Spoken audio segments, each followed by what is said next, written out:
Assalamualaikum warahmatullahi wabarakatuh. Selamat bertemu pada sesi perkuliahan teknologi hasil perkebunan. Semoga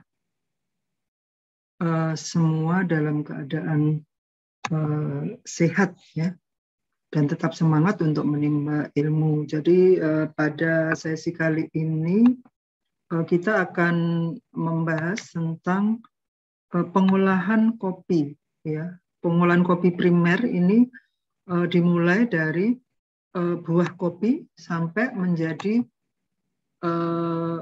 biji kopi atau kopi biji. Jadi pengolahan kopi primer, kemudian nanti yang sekunder itu adalah pengolahan kopi biji menjadi kopi lanjut atau hilir.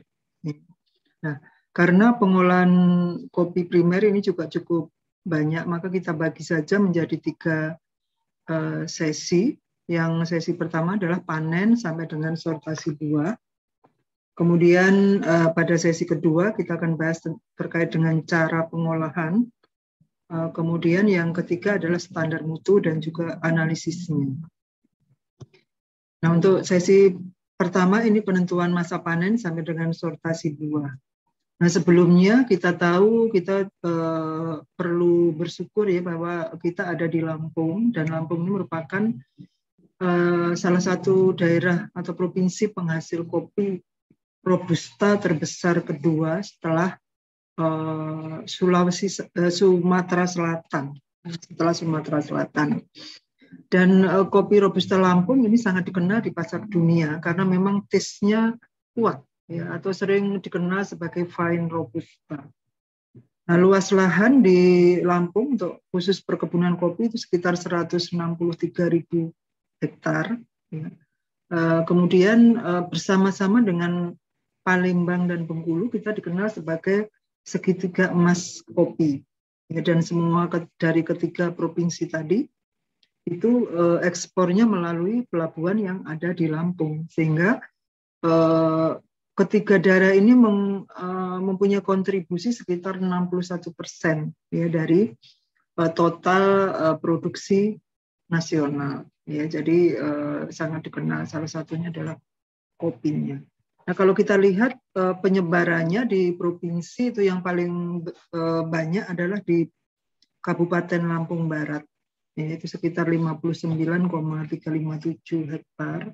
Kemudian diikuti oleh Tanggamus, ya Tanggamus ini 54.000 hektar sekitar itu. Kemudian Waikanan sekitar 22.000.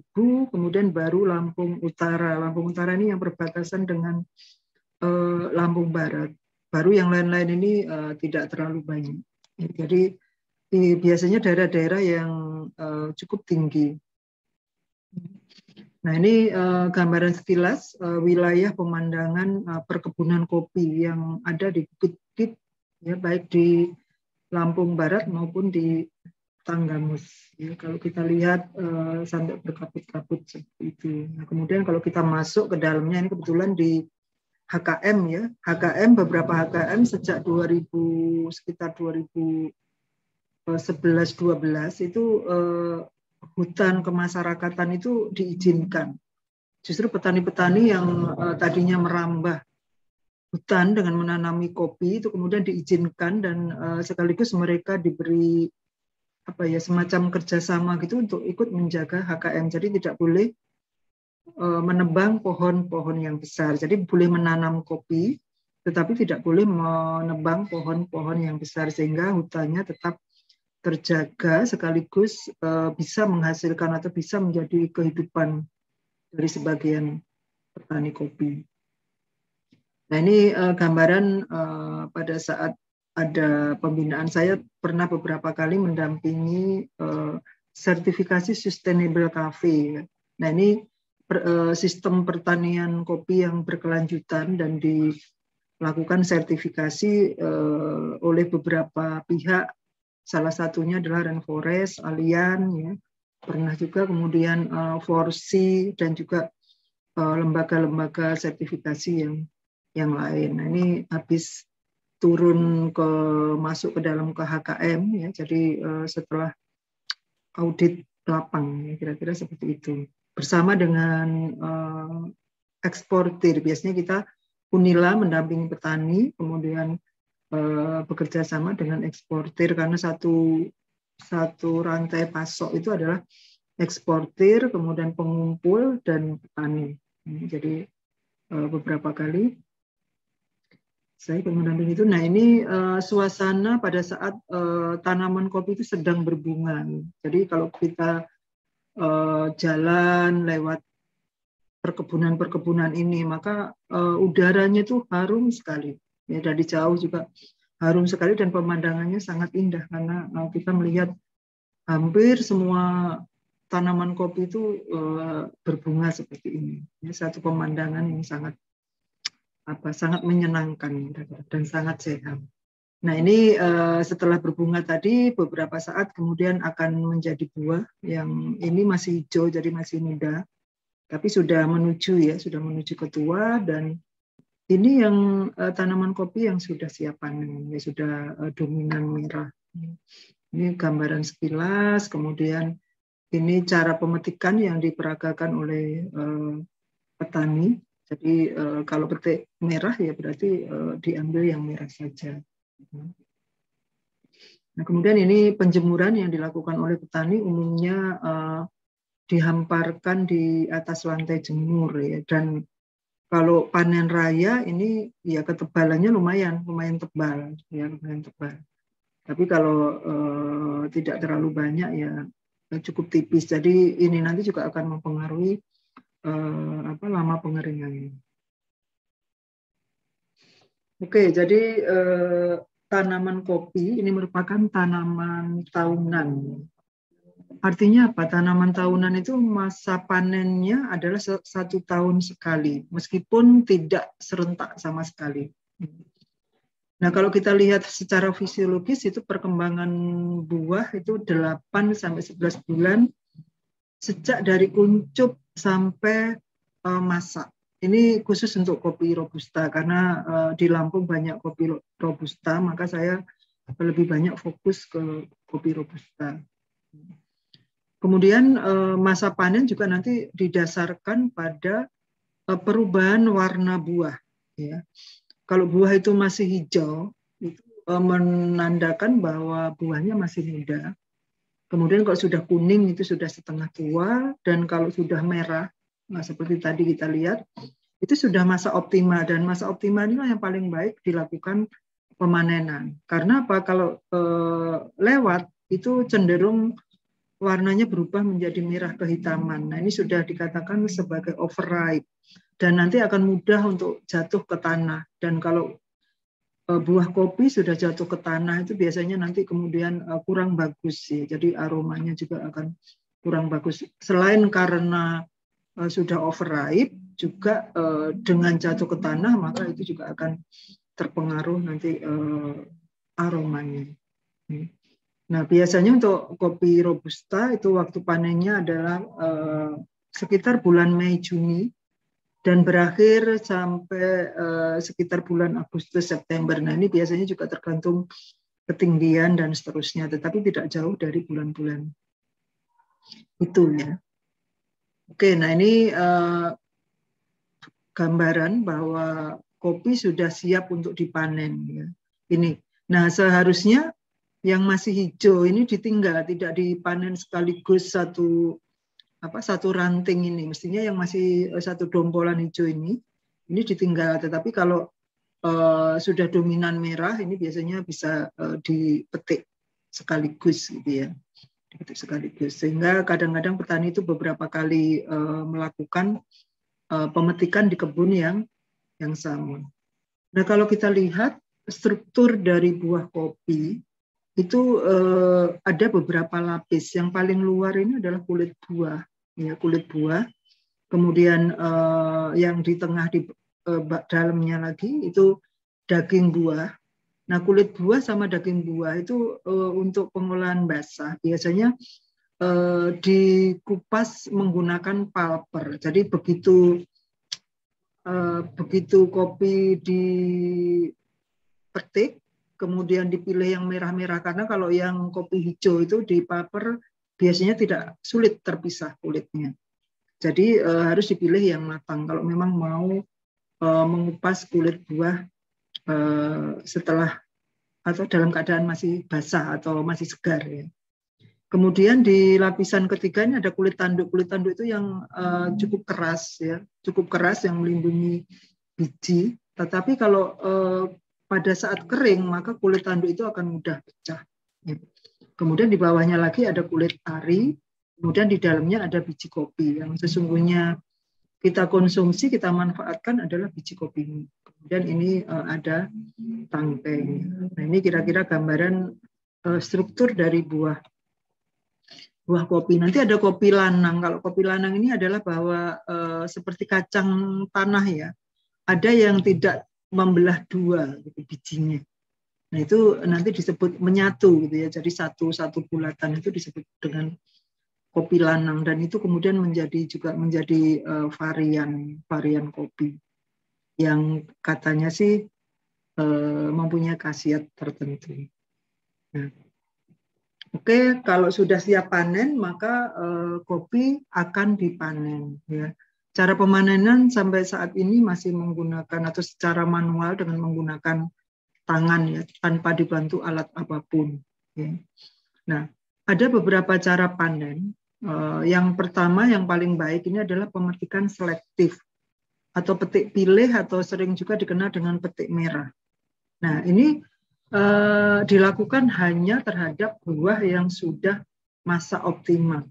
Ya, artinya terutama kalau untuk cara olah basah ini ya harus yang merah dan harus nanti ada sortasi buah. Ya, tetapi kalau untuk yang pengolahan cara kering yang maksudnya buah dipetik kemudian langsung dijemur, itu biasanya petiknya tidak petik pilih merah, ya meskipun tetap lebih baik itu. Kemudian tidak ada sortasi, jadi langsung dicampur, dijemur. Campuran antara merah, ada yang hijau, dan seterusnya. Kemudian yang kedua adalah pemetikan setengah selektif. Nah ini terhadap dompolan buah masak. Nah ini yang umum dilakukan terhadap kopi Robusta yang diolah secara kering. Ya, jadi kalau satu dompol itu sudah banyak merahnya maka langsung dipetik semua. Ya. Tapi dompol hijau itu biasanya ditinggal. Jadi sudah lumayan lah hasilnya biasanya. Nah, kemudian ada petik lelesan. Lelesan itu dilakukan terhadap buah kopi yang jatuh karena terlambat pemetikan tadi. Jadi karena sudah terlalu overripe tadi, itu kemudian secara otomatis buahnya akan jatuh ke tanah. Nah, ini juga biasanya sayang dan diambil juga oleh petani. Nah, ini nanti juga terkait dengan mutu juga kurang bagus sebenarnya. Kemudian yang terakhir adalah cara petik rampasan atau rajutan. Nah ini juga banyak yang masih melakukan, ya, terutama untuk kopi Robusta yang diolah secara kering. Ini merupakan cara pemetikan terhadap secara serentak satu tangkai tadi. Seperti tadi kan digambarkan yang di ujung itu masih hijau. Nah itu langsung dihabiskan. Langsung dihabiskan satu ranting. Nah itu disebut dengan petik rampasan. Nah ini biasanya terkait dengan sistem upah petik yang ada, terutama kalau di Lampung itu sistem upahnya adalah per karung ya. Kalau tidak salah per karung itu 50.000 begitu. Jadi kalau mereka harus petik merah itu tentu upahnya mereka memerlukan waktu lebih lama, ya. Kemudian upahnya tentunya nanti jadi lebih mahal. Tetapi sebagian kecil sudah mulai sadar bahwa petik merah itu menghasilkan mutu kopi yang lebih baik, ya, sehingga dan juga mendapat reward atau penghargaan atau harga yang lebih baik, maka kemudian petani sudah mulai ada yang petik merah. Ya. Tetapi kalau masih pengolahannya cara kering, yaitu tadi kebanyakan paling banter adalah setengah selektif. Kalau kopi yang Arabica umumnya adalah petik merah karena rata-rata diolah secara pengolahan basah. Oke, kita lanjutkan. Nah ini bukti saya pernah mendampingi petani kopi di Tanggamus, khususnya di Pulau Panggung dan Lehan. Waktu itu kerjasama dengan Net Cafe ya untuk mendampingi sertifikasi kopi, dan saya benar-benar 1 tahun mendampingi. Itu pada waktu panen raya di sekitar bulan Mei kalau tidak salah. Nah, itu saya coba keliling ke rumah-rumah petani yang halamannya penuh dengan kopi. Nah, ini saya masih menemui yang seperti ini. Ini tadi yang panen rampasan ya. Masih banyak hijaunya. Tapi ini tidak banyak sih, tidak banyak petani yang seperti ini. Ini kalau ditanya sih alasannya ini Bu, apa namanya, keburu diambil orang lah, kemudian takut keburu perlu uang dan seterusnya ya. Ini ya alasan saja lah kira-kira. Nah, ini tentu nanti hasilnya akan kurang bagus karena yang masih hijau-hijau ini masih muda, nanti bijinya akan keriput dan seterusnya. Kemudian rata-rata seperti ini. Jadi dominan merah tadi karena petik setengah selektif, tetapi masih ada hijau-hijaunya, meski tidak terlalu banyak gitu ya. Masih dominan merahnya. Nah, ini rata-rata gambaran yang dilakukan oleh petani di Lampung seperti itu. Nah, kemudian setelah petik ini bisa dilakukan sortasi buah, tetapi ini biasanya jikalau buah kopi itu akan diolah secara basah, ya, secara basah, mau dipalper. Karena kalau untuk palper, untuk pengupasan kulit basah itu kalau hijau tidak bisa, ya, keras begitu, tidak mudah mengelupas, ya, dengan menggunakan alat palper, sehingga harus dipilih yang merah, yang hijau harus dipisahkan. Nah, itu kalau mau diolah secara basah. Nah, sortasi sendiri, sortasi buah kopi ini bisa dilakukan secara basah dan bisa juga secara kering. Nah, kalau secara basah itu prinsipnya adalah dengan memasukkan buah kopi ke dalam suatu wadah, apakah tong seperti ini ataukah bak gitu ya. Biasanya mereka punya bak diisi air. Kemudian kopi yang baru dipanen itu dimasukkan. Nah, nanti kelihatan di sini yang ini sebenarnya merah-merah tetapi mengapung. Ini menunjukkan bahwa buah kopinya itu ampang ya atau ringan, mungkin karena berlubang dan seterusnya. Jadi ini termasuk buah-buah yang inferior ya. Yang hijau-hijau juga biasanya cenderung mengapung, sehingga nanti mudah untuk memisahkan dengan menyerok ya.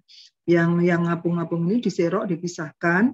Kemudian yang melayang-layang ini adalah buah yang baik, yang matang, yang masak, kemudian juga tidak penyakitan atau tidak banyak lubang ya, sehingga dia cukup berat melayang-layang. Dan kemudian di sisi bawah ini juga kalau ada batu atau kotoran-kotoran tanah dan seterusnya, itu akan mengendap ke bawah karena bijinya lebih besar daripada air. Sehingga dengan cara ini mudah sekali memisahkan atau melakukan sortasi buah yang baik dipisahkan dengan buah-buah yang kurang baik. Nah, ini untuk cara basah. Jadi selain mendapatkan yang merah saja, maka merah yang penyakitan tadi juga ikut terpisahkan. Ya, sehingga nanti diharapkan mutu kopi biji yang dihasilkan juga akan lebih baik.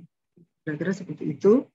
Nah, selain sortasi basah juga bisa dilakukan sortasi kering. Kalau sortasi kering ini dipilih berdasarkan warna saja. Jadi tidak bisa mengetahui buahnya itu ampang atau tidak, artinya ringan atau tidak. Ya.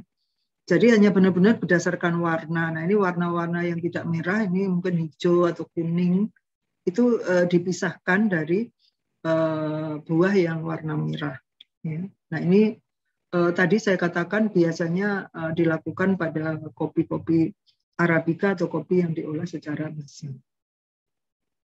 Oke, saya kira untuk sesi pertama ini sampai di sini, nanti akan bisa kita lanjutkan dengan diskusi. Saya tutup dulu, saya akhiri. Wassalamualaikum warahmatullahi wabarakatuh.